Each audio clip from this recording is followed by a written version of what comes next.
Hello everyone, आपके अपने YouTube channel science by Niharika में आपका फिर से स्वागत है। हमारी क्लास में जो तंत्र की सीरीज़ चल रही थी उसमें हम पढ़ रहे थे मादा जनन तंत्र, और मादा जनन तंत्र का पार्ट 1 आप सभी ने देख लिया होगा। आज हम स्टार्ट करने हैं पार्ट 2, और उसमें हमें आज जो पढ़ना है वो पढ़ना है आर्तव चक्र, जिसे कहते हैं मेंस्ट्रुअल साइकिल। ठीक है, आज हम जानेंगे कि आर्तव चक्र क्या होता है, एक महिला में मेंस्ट्रुअल साइकिल किस प्रकार से होता है, तो उसी के बारे में जानकारी लेते हैं। तो सबसे पहले कि आर्तव चक्र है क्या, है ना। तो जैसे ही एक लड़की का जन्म होता है और जैसे ही वो 12-13 वर्ष की उम्र में आती है, या यूँ हम कह दें कि जैसे जैसे वो किशोरावस्था की ओर बढ़ती है, किशोरावस्था में प्रवेश करती है, तो 12 से 13 वर्ष की उम्र में मस्तिष्क में पाए जाने वाली जो हाइपोथैलेमस है, वो हाइपोथैलेमस क्या होती है, लड़कियों में सक्रिय हो जाती हैं।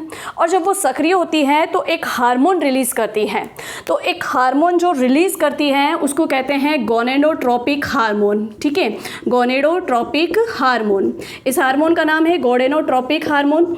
ये हार्मोन जब रिलीज होता है हाइपोथैलेमस के द्वारा, तो महिलाओं के अंदर पीयूष ग्रंथि भी सक्रिय हो जाती है। ये हार्मोन क्या कार्य करता है, पीयूष ग्रंथि को सक्रिय करता है। और पीयूष ग्रंथि जब सक्रिय होती है तो पीयूष ग्रंथि के द्वारा दो मादा के शरीर के अंदर 2 लैंगिक हार्मोन रिलीज किए जाते हैं, जिसमें से एक होता है LH, जिसे कहते हैं ल्यूटिनाइजिंग हार्मोन, और एक होता है FSH, जिसे कहते हैं फॉलिकल स्टिमुलेटिंग हार्मोन। ठीक है, एक तो होता है ल्यूटिनाइजिंग हार्मोन और एक होता है follicle stimulating hormone. Follicle stimulating hormone को कहते हैं प्रेरक प्रोटी का हार्मोन। तो क्या होता है कि जैसे ही एक लड़की किशोरावस्था में प्रवेश करती है 12 से 13 वर्ष की उम्र में, तो 12 से 13 वर्ष की उम्र में उसके हाइपोथैलेमस के द्वारा एक हार्मोन रिलीज किया जाता है, जिसे कहते हैं गोनेडोट्रोपिक हार्मोन। और ये गोनेडोट्रोपिक हार्मोन पीयूष ग्रंथि को सक्रिय करता है और पीयूष ग्रंथि के द्वारा 2 हार्मोन रिलीज किए जाते हैं। तो सबसे पहले तो आपको यही प्रश्न बनता है, इस प्रश्न को आपको अच्छे से याद रखना है ना, ये हमारे लिए इंपॉर्टेंट बनता है कि पीयूष ग्रंथि के द्वारा मादा के शरीर में कौन से हार्मोन रिलीज किए जाते हैं। तो एक ल्यूटिनाइजिंग हार्मोन और एक फॉलिकल स्टिमुलेटिंग हार्मोन। चलिए, अब ये 2 हार्मोन रिलीज हो गए हैं, तो इन दोनों हार्मोन्स का कार्य क्या है। जैसे ये दोनों हार्मोन रिलीज होते हैं तो ये किस प्रकार से हमारे मतलब मादा के शरीर में एक आर्तव चक्र को संपन्न करवाते हैं ना। तो जैसे ही 12-13 वर्ष की उम्र में की अवस्था में लड़की आती है, तो ये जो ल्यूटिनाइजिंग और फॉलिकल हार्मोन रिलीज़ होता है, इसके द्वारा क्या होता है कि सबसे पहले रजोधर्म होता है ना, सबसे पहले रक्त का स्राव होना शुरू होता है। अब रक्त का स्राव मादा के शरीर में कैसे शुरू होता है वो समझना। हमने जब मादा जनन तंत्र का पहला पार्ट पढ़ा तो वहाँ मैंने आपको बताया था गर्भाशय के बारे में, है ना। गर्भाशय के अंदर जो है वो 3 स्तर होती है ना, गर्भाशय जो है हमारा वो 3 स्तरीय बना होता है ना। उसकी सबसे बाहरी वाली जो होती है, बाहरी परत, वो तो कहलाती है पेरीमेट्रियम। ठीक है, और आंतरिक परत जो होती है, मध्य के अंदर जो परत होती है वो कहलाती है मेरीमेट्रियम, और सबसे अंदर वाली जो होती है उसको कहते हैं एंडोमेट्रियम। ठीक है, तो जो मादा के शरीर के अंदर गर्भाशय होता है वो 3 परतों से मिलकर बना है। ठीक है, सबसे बाहरी परत, फिर मध्य परत, फिर अंत्य स्तर। ठीक है, तो अंत्य स्तर जो होता है जिसे हम कहते हैं एंडोमेट्रियम, है ना, ये एंडोमेट्रियम ही टूट जाती है, और इसके टूटने से क्या होता है कि ये रक्त के रूप में परिवर्तित होकर और मादा की योनि से शरीर से बाहर निकलती है। तो जब सबसे पहली बार ये एंडोमेट्रियम, ये अंत्य स्तर टूटता है, तो एक बालिका में या यूँ कह दो एक महिला में ये रजोधर्म स्टार्ट होता है। ठीक है, तो पहली बार गर्भाशय के आंतरिक स्तर, अंत्य स्तर जिसे कहते हैं एंडोमेट्रियम, वो जब टूट जाता है तो वो रक्त के रूप में शरीर से बाहर निकलता है मादा की योनि मार्ग से, और उसी को ही हम कहते हैं रजोदर्शन या रजोधर्म, है ना। जब पहली बार टूटा तो उसको हम कहेंगे रजोदर्शन। ठीक है, या उसको कहते हैं मिनार्की। क्या कहते हैं, मिनार्की। तो यहाँ से एक प्रश्न बनता है कि रजोधर्म या मिनार्की किस अवस्था में शुरू होता है, तो 12 से 13 वर्ष की उम्र में। ठीक है, पहली बार किसी लड़की में रक्त का स्राव योनि के मार्ग से होना वो कहलाता है रजोधर्म, और उसी को कहते हैं रजोदर्शन, क्योंकि पहली बार हुआ है तो रजोदर्शन, और उसी को कहते हैं मिनार्की। ठीक है, चलिए, फिर जब ये रजोदर्शन होता है तो ये 3 से 5 दिन तक, और कहीं कहीं लड़कियों महिलाओं में 7 दिन तक भी रहता है। इसका टाइमिंग क्या रहता है, 3 से 7 दिन या 3 से 5 दिन। ठीक है, फिर उसके बाद में क्या होता है कि 3 से 5 या 7 दिन बाद में ये रक्तस्राव रुक जाता है, और फिर से 28 दिन बाद में फिर से ये स्टार्ट होता है।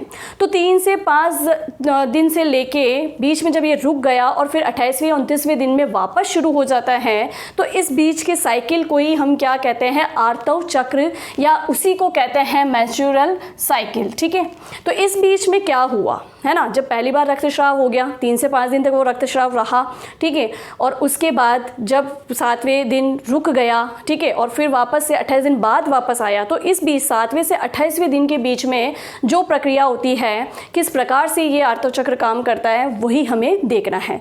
तो सबसे पहले तो कि 12 से 13 वर्ष की उम्र में शुरू होता है, जिसे क्या कहते हैं, रजोधर्म या रजोदर्शन या मीनार्की कहते हैं। फिर कई महिलाओं में क्या होता है कि जैसे अब तो खान पीन हमारा इतना बिगड़ चुका है कि ये बहुत जल्दी पीरियड टाइम चले जाते हैं, 40 से 45 की उम्र में पीरियड टाइम चले जाते हैं।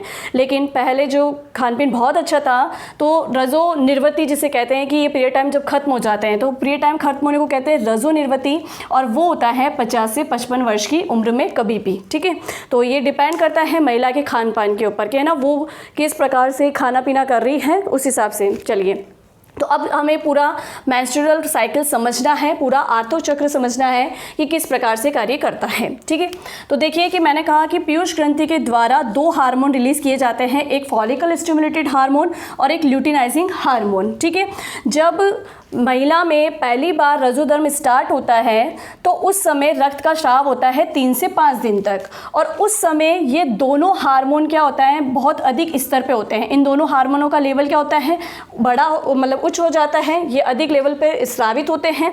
और जब ये हार्मोन रिलीज होते हैं, तो गर्भाशय के अंदर जब हमने महिला का मादा जनन तंत्र देखा था, और उसका मैंने जब आपको गर्भाशय का पूरा डायग्राम बना के समझाया था कि जो ये फैलोपियन नलिका होती है, इसी के पास में हमारे क्या होते हैं, अंडाशय होते हैं, है ना। गर्भाशय से बाहर हमारे दोनों ओर क्या होते हैं, एक एक अंडाशय होते हैं।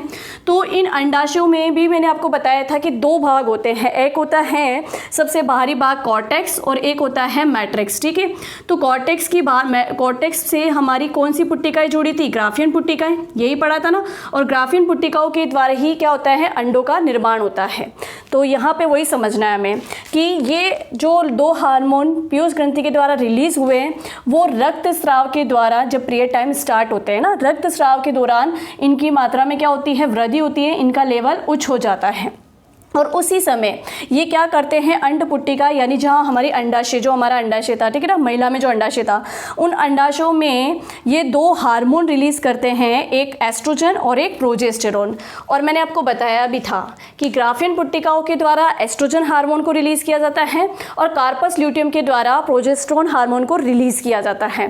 प्रोजेस्टेरोन हार्मोन जिसको हम कहते हैं, इसको गर्भाशय हार्मोन भी कहते हैं। तो अब हमें पूरा आर्तव चक्र इसके दौरान ही समझना है। इसमें 4 स्टेज होती है, वो समझनी है कि कैसे होता है, कि जब ये दोनों हार्मोन रिलीज होते हैं तो कब ये अप होंगे, कब ये डाउन होंगे, मतलब कब इनका स्तर उच्च होगा, कब ये निम्न हो जाएंगे। उस समय अंडाशय में अंड पुट्टिकाओं के साथ में क्या क्रिया होगी, और उसी समय एस्ट्रोजन और प्रोजेस्टेरोन का लेवल क्या रहेगा, और गर्भाशय अंतर स्तर का क्या स्तर रहेगा। क्योंकि भाई रक्तस्राव होना क्या है, गर्भाशय के अंतर स्तर का टूटना। तो देखिएगा, जैसे ही FS और LH हार्मोन पीयूष ग्रंथि के द्वारा स्रावित किए गए तो रक्तस्राव स्टार्ट हुआ, और उस समय इन दोनों का लेवल उच्च रहता है। और उसी समय अंडाशय के अंदर जो पुट्टिकाएं पाई जाती है, अंड पुट्टिकाएं, वो धीरे धीरे वृद्धि करती है और बनाती है प्राथमिक पुट्टिका। जब रक्तस्राव चल रहा होता है, पीरियड टाइम जब चल रहा होता है, उस समय किसका निर्माण होता है, प्राथमिक पुट्टिकाओं का। भाई जो ये अंड पुट्टिकाएं होती है, ये संयुक्त रूप से वृद्धि करके क्या बनाती है, प्राथमिक पुट्टिका बनाती है। उसी समय में एस्ट्रोजन और प्रोजेस्टेरोन, इन हार्मोन का कोई रोल नहीं होता है, बट इनका जो स्तर होता है वो क्या होता है, सामान्य होता है, इनका स्तर सामान्य होता है। और जो गर्भाशय अंतर स्तर होती है वो क्या होती है, धीरे धीरे टूटती है। यानी वो ये देखो, इसका लेवल मैंने नीचे दिखाया है, इसका मतलब यहाँ पे गर्भाशय अंतर स्तर क्या हो रही है, टूट रही है। और जब वो टूटती है तो वही रक्त के रूप में योनि मार्ग से बाहर निकलती है। चलिए, फिर जैसे ही रक्तस्राव रुक जाता है, ये 3 से 5 दिन का भी हो सकता है, 3 से 7 दिन का भी हो सकता है। फिर आप माने कि 6 दिन से लेके या 7वें दिन से लेके 12 दिन तक, है ना, 12 दिन तक, 7वें दिन से लेके 12 दिन, पीरियड टाइम के 7वें दिन से लेके 12वें दिन तक का जो समय होता है उसको कहते हैं पुट्टीय अवस्था। ठीक है, अब ये पुट्टीय अवस्था क्या होती है, इन पुट्टीय अवस्थाओं में सबसे पहले मैं बात करूँ FSH हार्मोन की, तो इसका लेवल तो क्या रहता है, निम्न रहता है। ठीक है, लेकिन जो ल्यूटिनाइजिंग हार्मोन होता है, इसका लेवल लेवल क्या होता है, पहले धीरे धीरे कम होता है लेकिन फिर धीरे धीरे बढ़ना भी शुरू हो जाता है ना। FSH हार्मोन का लेवल तो बिल्कुल निम्न रहेगा, सामान्य रहेगा, और ल्यूटिनाइजिंग हार्मोन पहले कम होगा और फिर धीरे धीरे वापस से बढ़ना शुरू हो जाता है। और जो हमारी अंडाशय में जो पुट्टिका थी, जो प्राथमिक पुट्टिका में चेंज हो गई, वो अब धीरे धीरे क्या करती है, इस पुट्टी अवस्था के दौरान द्वितीयक पुट्टिका बनाती है यानी सेकेंडरी फॉलिकल बनाती है, फिर उसके बाद में तृतीयक पुट्टिका बनाती है यानी टर्सरी फॉलिकल बनाती है, मतलब और बड़ी होने लगती है। और जब तृतीयक पुट्टिका बन जाती है तो एटलीस्ट ये सब मिलकर एक बहुत बड़ी पुट्टिका बनाती है जिसे हम कहते हैं ग्राफियन पुट्टिका, जिसे हम क्या कहेंगे, ग्राफियन पुट्टिका। ठीक है। और जब ये ग्राफियन पुट्टिका का निर्माण हो जाता है तो ग्राफियन पुट्टिकाओं के द्वारा ही किस हार्मोन को रिलीज किया जाता है, ग्राफियन पुट्टिकाओं के द्वारा एस्ट्रोजन हार्मोन को रिलीज किया जाता है ना। तो देखो कि जब ये पुट्टी अवस्था होती है तो उस समय एस्ट्रोजन हार्मोन का लेवल क्या होता है, बढ़ जाता है, क्योंकि ये जो द्वितीयक पुट्टिका तृतीयक पुट्टिका में परिवर्तित होती है, उसके बाद में ये तृतीयक पुट्टिका एक ग्राफियन पुट्टिका बनाती है, तो धीरे धीरे इस एस्ट्रोजन हार्मोन का भी लेवल क्या होता है, उच्च होने लगता है। और जैसे ही ग्राफियन पुट्टिकाओं का निर्माण होगा, इस एस्ट्रोजन हार्मोन का लेवल और भी ज़्यादा बढ़ जाएगा, और जैसे ही एस्ट्रोजन हार्मोन का लेवल बढ़ेगा और ये जो हमारी ग्राफियन पुट्टिकाएं होती हैं ये फट जाती हैं, ये फट जाती है, और इनके फटने से ही इसमें जो अंडे होते हैं वो बाहर निकल के आता है। ठीक है, जो अंडा होता है वो बाहर निकल के आता है। तो जो अंडा बाहर निकल के आता है, यहाँ से देखो प्रश्न को ध्यान रखना कि ग्राफियन पुट्टिकाओं के फटने से अंडा बाहर निकल के आता है, उसी को कहते हैं अंडो उत्सर्ग की प्रक्रिया। क्या कहते हैं, अंडो उत्सर्ग की प्रक्रिया, है ना, ओव्यूलेशन जिसे कहते हैं, अंडो उत्सर्जन की प्रक्रिया जिसे कहते हैं। तो ये अंडो उत्सर्जन की प्रक्रिया कब होती है, पीरियड टाइम के 14वें दिन, है ना, पीरियड टाइम के 14वें दिन ये ग्राफियन पुट्टिका फटती है और इससे एक अंडा बाहर निकलता है, उसी को कहते हैं अंडोत्सर्जन की प्रक्रिया। ठीक है। और इसी समय में हमारे गर्भाशय की जो फैलोपियन ट्यूब होती है, और इस फैलोपियन ट्यूब में जो फिमरी होती है ना, वो इस अंडे को क्या कर लेती है, पकड़कर फैलोपियन ट्यूब के एम्फुला भाग में ले आती है। भाई जब हमने मारा जनन तंत्र पढ़ा था तो हमने कहा था कि ये अंडाशय है, और इस अंडाशय में ही अंडे का निर्माण होता है, मतलब ग्राफियन पुट्टिकाएं फटती है और अंडा बाहर निकलता है। और ये अंडा इस अंडे को कौन पकड़ता है, यहाँ फैलोपियन ट्यूब की ये फिमरी इस अंडे को पकड़कर अपने अंदर कहाँ ले जाती है, एम्फुला भाग में। ठीक है। और अगर एम्फुला भाग में पहले से शुक्राणु प्रेजेंट है, भाई पहले से शुक्राणु कैसे प्रेजेंट होगा, मान लीजिए कि अंडोत्सर्ग की प्रक्रिया होती है पीरियड टाइम के 14वें दिन, है ना, अगर उससे पहले सेक्स हुआ है, मैथुन की क्रिया हुई है, तो मादा के शरीर में शुक्राणु पहले से प्रेजेंट है, क्योंकि शुक्राणु का जो जीवन काल होता है ना, शुक्राणु के जो जीवन काल का समय होता है वो होता है 48 घंटे। तो 48 घंटे तक शुक्राणु तो ऑलरेडी प्रेजेंट है, लेकिन मान लो कि उस समय में जब मैथुन क्रिया हुई थी उस समय मान लो कि 12वां-13वां दिन होगा और शुक्राणु रहता है 48 घंटे तक। तो अगर 14वें दिन पे अंडे का उत्सर्जन हुआ और अंडा फैलोपियन ट्यूब में गया, तो शुक्राणु ऑलरेडी गर्भाशय में प्रेजेंट है, तो वो शुक्राणु धीरे धीरे इस अंडे से आके क्या कर लेंगे, निषेचन की प्रक्रिया कर लेंगे, है ना। तो 14वें दिन पर महिला का क्या होता है, अंडो उत्सर्जन होता है, या यूँ कहते हो कि अंडाशय से एक अंडा बाहर निकलता है और फैलोपियन ट्यूब में आता है, और अगर इस समय सेक्स हुआ हो तो निषेचन की प्रक्रिया हो सकती है। तो समझना कि ग्राफियन पुट्टिका फट गई और अंडा निकल गया और फैलोपियन नलिका में पहुंच गया। जब ये ग्राफियन पुट्टिका फट गई है तो अब ये बिल्कुल कैसी हो गई है, सिकुड़ गई है ना।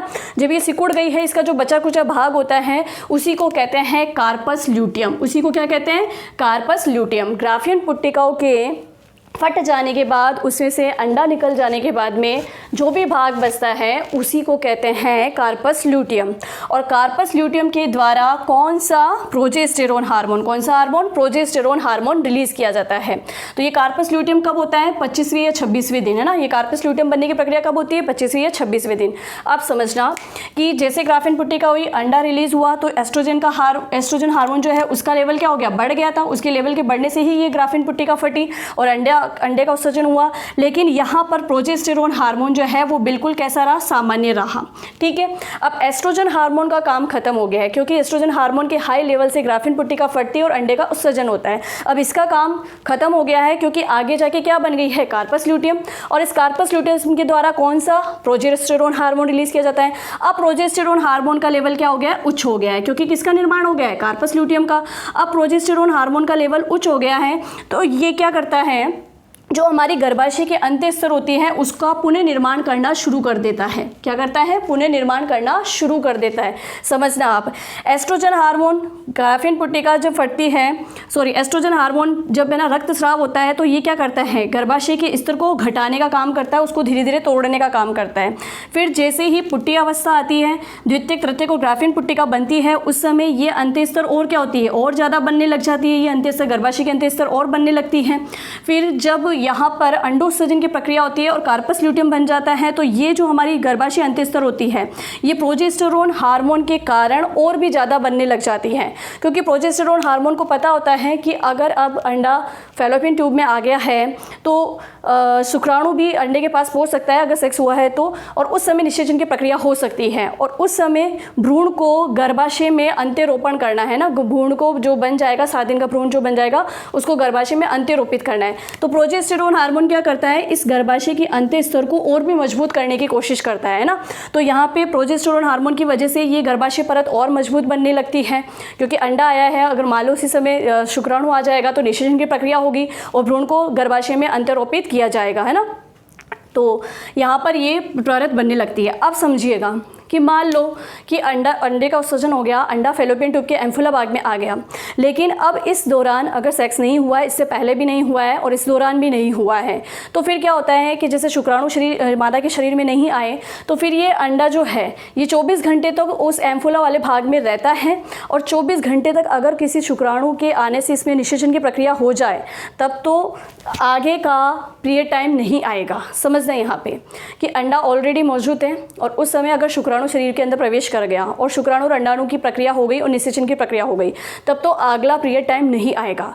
लेकिन 24 घंटे तक जब अंडा वहाँ है और उस समय शुक्राणु नहीं आया तो 24 घंटे बाद में ये अंडा क्या होता है? खत्म हो जाता है और म्यूकस के रूप में मादा के योनि मार्ग से बाहर निकल जाता है। और इसके खत्म होते ही देखो क्या होता है कि जो ये कार्पस ल्यूटियम है, ये कार्पस ल्यूटियम जब बनता है तो एक तरफ तो ये प्रोजेस्टेरोन हार्मोन को रिलीज करता है, जो कि क्या करता है? गर्भाशय अंत्य स्तर को बढ़ाता है, मजबूत बनाता है, और साथ ही साथ ये नेगेटिव इम्पैक्ट डालता है हमारे LH और FSH हार्मोन पे, कि इनके प्रभाव को क्या करता है? धीरे धीरे कम करता है। तो जब इन पे नकारात्मक प्रभाव डालता है तो इसको मालूम नहीं होता है कि इनके नकारात्मक प्रभाव से ये खुद भी खत्म हो जाएगा, है ना। तो फिर क्या होता है कि ये FSH और LH पे जब नकारात्मक प्रभाव डालता है तो ये कार्पस ल्यूटियम भी क्या होती है? धीरे धीरे खत्म हो जाती है, और जब ये खत्म होती है तो प्रोजेस्टेरोन हार्मोन का स्राव क्या हो जाता है? बंद हो जाता है, और जब इसका स्राव बंद हो जाता है तो फिर से हमारी गर्भाशय अंत्य स्तर क्या होती है? टूटने लग जाती है, जो कि लगभग कौन से दिन? 28वें 29वें दिन। तो इस प्रकार से महिला के शरीर के अंदर तीसरे से मतलब जब रक्तस्राव शुरू होता है, पहला पीरियड टाइम स्टार्ट होता है जो कि 3 या 5 दिन तक चलता है, वहाँ से लेके इस 28वें 29वें दिन यानी वापस पीरियड टाइम आने तक का जो ये समय होता है, जो ये सर्किल होता है, वही हमारा क्या कहलाता है? आर्तव चक्र, या जिसे कहते हैं मेंस्ट्रुअल साइकिल। ठीक है, तो यहाँ तक आपको समझ में आया।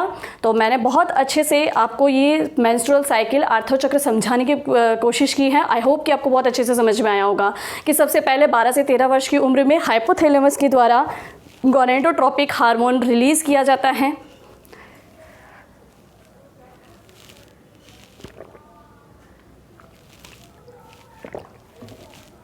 गोनेडोट्रोपिक हार्मोन रिलीज़ किया जाता है जो कि पीयूष ग्रंथि को सक्रिय करता है, और पीयूष ग्रंथि के द्वारा FSH फॉलिकल स्टिमुलेट हार्मोन और LH ल्यूटिनाइजिंग हार्मोन, दोनों हार्मोन रिलीज़ किए जाते हैं।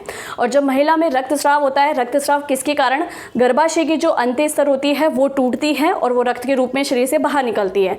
तो जब रक्तस्राव होता है 3 से 5 दिन, उस समय follicle stimulating hormone, luteinizing hormone दोनों का लेवल क्या होता है? उच्च होता है, और उसी समय हमारे अंडाशय के अंदर पुट्टिका जो होती है वो प्राथमिक पुट्टिका में मतलब वृद्धि करके प्राथमिक पुट्टिका में परिवर्तित होती है। और उस समय हमारे अंडाशय के द्वारा जो 2 हार्मोन रिलीज़ किए जाते हैं, एक एस्ट्रोजन जो ग्राफिन पुट्टिका द्वारा रिलीज़ किया जाएगा, प्रोजेस्टेरोन जो कार्पस ल्यूटियम द्वारा रिलीज़ किया जाएगा। दोनों का स्तर क्या रहता है? सामान्य रहता है। और गर्भाशय का अंत्य स्तर उस समय क्या होता है? 30 से 5वें दिन पर टूटता है और वही रक्त के रूप में शरीर से बाहर आता है। फिर आती है पुट्टी अवस्था, जो कि पीरियड टाइम के 12वें दिन की अवस्था होती है ना। इस समय में ये प्राथमिक पुट्टिका द्वितीयक, तृतीयक और फिर लास्ट में ग्राफिन पुट्टिका में परिवर्तित होती है। जब ग्राफिन पुट्टिका में परिवर्तित होती है तो उस समय एस्ट्रोजन का लेवल क्या होता है, हाई होता है, और उसी समय जो हमारा ल्यूटिनाइजिंग हार्मोन होता है वो भी हाई लेवल पे होता है। ठीक है, एफएसएच तो नॉर्मल अवस्था में होता है, लेकिन ग्राफिन पुट्टिका के बनते समय एस्ट्रोजन हार्मोन और ल्यूटिनाइजिंग हार्मोन ये दोनों उच्च स्तर पे होते हैं। ठीक है, और फिर क्या होता है कि इनके उच्च स्तर पे होने पे ग्राफिन पुट्टिका फट जाएगी और उससे एक अंडा बाहर निकलेगा। मैंने आपको बताया था कि 1 महीने में एक अंडाशय के द्वारा एक अंडा उत्सर्जित किया जाता है, फिर अगले महीने में दूसरे अंडाशय के द्वारा एक अंडा मतलब उत्सर्जित किया जाएगा ना, बारी बारी से एक एक अंडाशय द्वारा एक एक अंडा उत्सर्जित किया जाता है। ठीक है, तो 14वें दिन पर एक अंडा बाहर निकल के आएगा, और जब वो अंडा बाहर निकलेगा उसी को हम अंडोत्सर्जन की प्रक्रिया कहते हैं, जो कि कौन से दिन पे होती है, 14वें दिन पे। तो यहाँ पे भी प्रश्न बनता है कि अंडोत्सर्जन की प्रक्रिया महिला में रजोधर्म के कौन से दिन पे होती है, तो 14वें दिन पे। ठीक है, और कई महिलाओं में ये 13 से 17वें दिन के बीच में कभी भी हो सकती है। चलिए, फिर एस्ट्रोजन हार्मोन के हाई लेवल से ग्राफिन पुट्टिका फट जाती है। फिर जो ये ग्राफिन पुट्टिका बचती है, जिससे अंडा तो बाहर निकल गया, लेकिन फिर जो ग्राफिन पुट्टिका बची है मतलब सिकुड़ गई है, वो कहलाती है कार्पस ल्यूटियम। ठीक है, इस कार्पस ल्यूटियम के द्वारा हमारा प्रोजेस्टेरोन हार्मोन रिलीज किया जाता है, और ये प्रोजेस्टेरोन हार्मोन जब रिलीज होता है तो अंडाशय का अंतःस्तर फिर से बनना शुरू हो जाता है, और वो बहुत अच्छे से और ज़्यादा तेज बनता है, मजबूत बनता है, क्योंकि यहाँ पर अगर निषेचन की प्रक्रिया होगी तो भ्रूण इसी गर्भाशय के इसी अंतःस्तर पर आकर अंत्यरोपित होगा। ठीक है, तो ये मजबूत बनाने का कार्य करता है प्रोजेस्टेरोन हार्मोन, इसीलिए इसको गर्भाशय हार्मोन भी कहते हैं। और फिर अगर मान लो कि इस समय निषेचन की प्रक्रिया नहीं हुई, अंडा तो फैलोपियन ट्यूब में है लेकिन शुक्राणु इसके पास नहीं आया और निषेचन की प्रक्रिया नहीं हुई, तो ये अंडा 24 घंटे के बाद में खत्म हो जाता है और म्यूकस के रूप में योनि मार्ग से बाहर निकल जाता है। और उसी दौरान ये कार्पस ल्यूटियम भी क्या करता है, नेगेटिव इम्पैक्ट डालता है एलएच और एफएसएच पे, जिससे ये एलएच और एफएसएच इसको क्या कर देते हैं, खत्म कर देते हैं। जैसे ही कार्पस ल्यूटियम खत्म होता है, प्रोजेस्टेरोन हार्मोन भी खत्म हो जाएगा और हमारा गर्भाशय का अंत्यस्तर फिर से टूटना शुरू हो जाएगा, जो कि पहले पीरियड टाइम से 28वें या 29वें दिन के दिन होता है। तो 28वें 29वें दिन बाद में फिर से दूसरा पीरियड टाइम आ जाता है। तो यहीं पे हमने हमारा आर्तव चक्र बहुत अच्छे से समझ लिया है। अब कुछ एक चीज़ें इंपॉर्टेंट बातें हैं जो मैं आपको बता देती हूँ, जैसे कि गर्भधारण को रोकने की कौन कौन सी है ना, गर्भ निरोधी ऐसी कौन कौन सी विधियाँ हैं जो हम अपना सकते हैं। जैसे कि हम लोग जो हैं कॉन्डम का यूज़ करके यहाँ पर हम हमारी सेफ्टी दर्शा सकते हैं, या का जो महिलाओं के अंदर जैसे कि हम लोग महिलाओं में गर्भ निरोधक गोलियाँ इनका प्रयोग करके भी हम इसको रोका जा सकता है। अब एक होता है कि महिलाओं में जो नसबंदी होती है उसे क्या कहते हैं, पुरुषों में जो नसबंदी होती है वो क्या कहलाती है ना। महिलाओं में नसबंदी इस फैलोपियन ट्यूब को बांध कर की जाती है, तो इसको कहते हैं ट्यूबेकोटॉमी। ठीक है, और पुरुषों में जो नसबंदी होती है, महिलाओं में जो ये नसबंदी होती है वो इस फैलोपियन ट्यूब को गांठ बांध दी जाती है ना फुला भाग में। ठीक है, तो उसको कहते हैं ट्यूबेटोटॉमी। ठीक है, और पुरुषों के अंदर जो होती है वृषण नलिका पे मतलब गठान लगा दी जाती है, तो उसको कहते हैं वेस्कोटॉमी। ठीक है, तो ये भी प्रश्न पूछे जा सकते हैं, महिला नसबंदी क्या कहलाती है, पुरुषों में नसबंदी क्या कहलाती है। अब एक चीज़ सुनिएगा कि कई महिलाओं में ये एक समस्या होती है कि फैलोपियन नलिका द्वारा अंडे का उत्सर्जन मतलब ग्राफिन पुट्टिका द्वारा अंडा का उत्सर्जन नहीं होता है और वो अंडा फैलोपियन नलिका तक नहीं पहुँचता है ना। तो यहाँ पे क्या होता है कि वो महिलाएं गर्भधारण नहीं कर पाती है। तो एक जो हमारे यहाँ तकनीक चल रही है वो है IVF, है ना, IVF तकनीक। अब ये IVF तकनीक क्या है, इसको कहते हैं इन विट्रो फर्टिलाइजेशन, है ना, कृत्रिम निषेचन है, ये कृत्रिम निषेचन की प्रक्रिया है IVF, in vitro fertilisation. In vitro fertilisation में क्या किया जाता है, महिला के शरीर से अंडे को निकालते हैं और पुरुष के शुक्राणु को बाहर ही प्रयोगशाला में, अंडे और शुक्राणु को दोनों को प्रयोगशाला के अंदर निषेचन करवाया जाता है और उनको 7 से 8 दिन तक रखा जाता है।